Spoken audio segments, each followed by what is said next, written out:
وَلَيْسَ الْبِرُّ بِأَن تَأْتُوا الْبُيُوتَ مِن ظُهُورِهَا، جہاں عبادت حج کا ذکر کیا گیا وہاں اس سے متعلق مختلف طرح کی جو بدعات اس معاشرے میں پائی جاتی تھی ان کا بھی ذکر ہے۔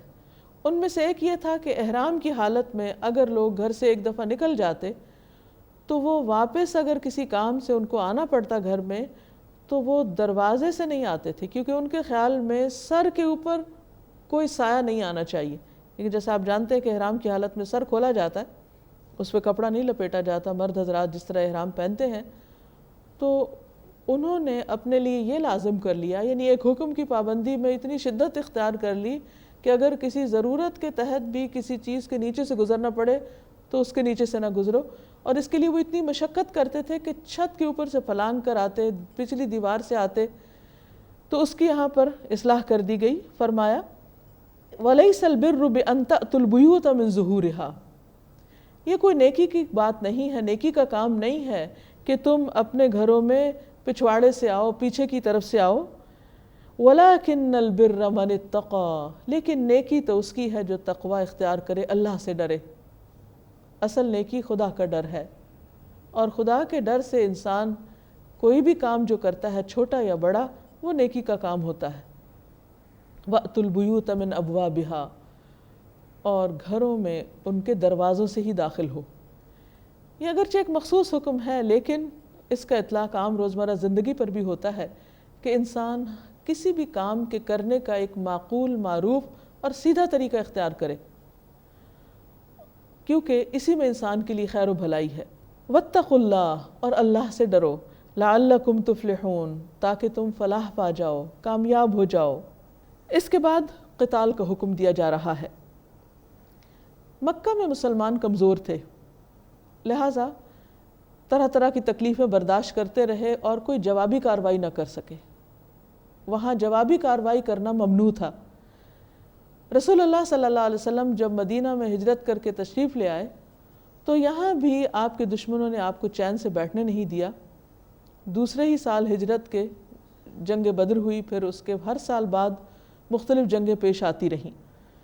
تو یہاں اس آیت میں پہلی بار مسلمانوں کو ان لوگوں سے لڑنے کی اجازت دی جا رہی ہے جو مسلمانوں سے آمادہ قتال ہیں اور وہ ان سے لڑنا چاہتے ہیں۔ تو اس کے احکامات بتا دیے گئے۔ وَقَاتِلُوا فِي سَبِيلِ اللَّهِ، اور اللہ کے راستے میں جنگ کرو، یعنی ذاتی مفادات اور دنیاوی اغراض کی خاطر نہیں، اللہ کی خاطر۔ کن سے جنگ کرو؟ الَّذِينَ يُقَاتِلُونَكُمْ، ان سے کرو جو تم سے لڑ رہے ہیں، جو تم سے جنگ کرتے ہیں۔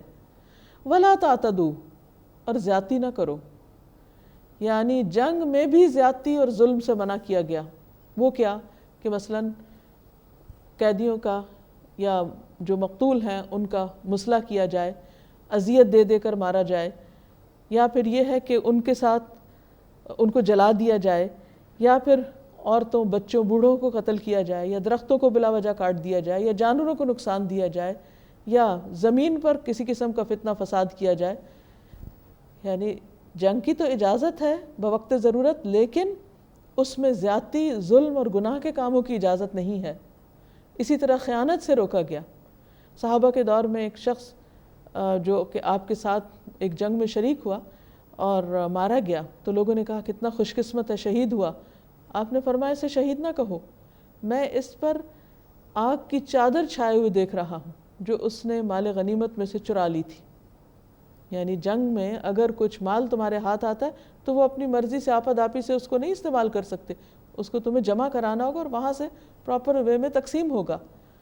تو یہ ساری چیزیں زیادتی اور گناہ کے کاموں میں آتی ہیں جن کی جنگ میں بھی اجازت نہیں۔ ہمارے یہاں تو ایک مشہور محاورہ ہے کہ محبت اور جنگ میں سب کچھ جائز ہے، یہ ہم نے خود ہی جائز کر لیا ہے۔ سب کچھ جائز نہیں ہے، اس کے بھی کچھ اصول، ضابطے اور طریقے ہیں۔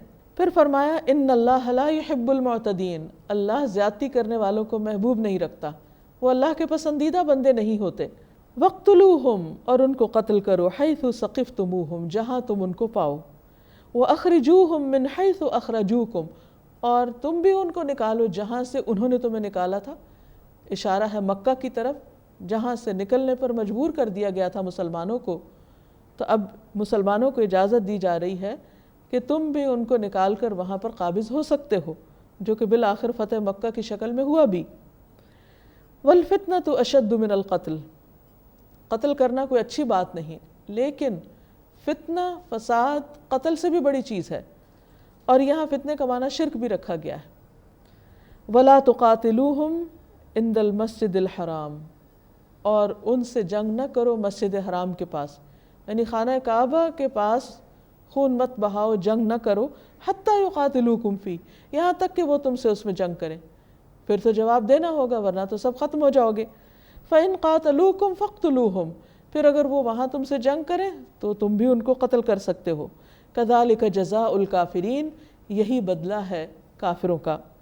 فَإِنِ انْتَهَوْا، پھر اگر وہ رک جائیں، باز آ جائیں، توبہ کر لیں، فَإِنَّ اللَّهَ غَفُورٌ رَحِيمٌ، تو بے شک اللہ غفور الرحیم ہے۔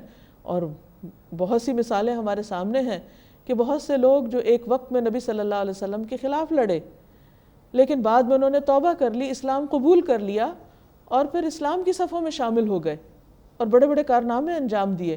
خالد بن ولید اس کی ایک مثال ہے۔ تو اللہ تعالیٰ ایسے لوگوں کے پچھلے تمام گناہوں کو معاف کر دے گا، وہ غفور الرحیم ہے۔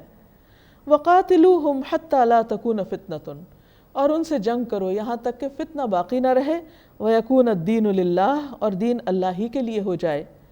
فَإِنِ انْتَهَوْا، پھر اگر وہ رک جائیں یعنی اس فتنے سے باز آ جائیں، فَلَا عُدْوَانَ إِلَّا عَلَى الظَّالِمِينَ، تو ظالموں کے سوا کسی پر زیادتی نہیں کی جائے گی، یعنی ظالموں ہی کا ہاتھ روکا جائے گا۔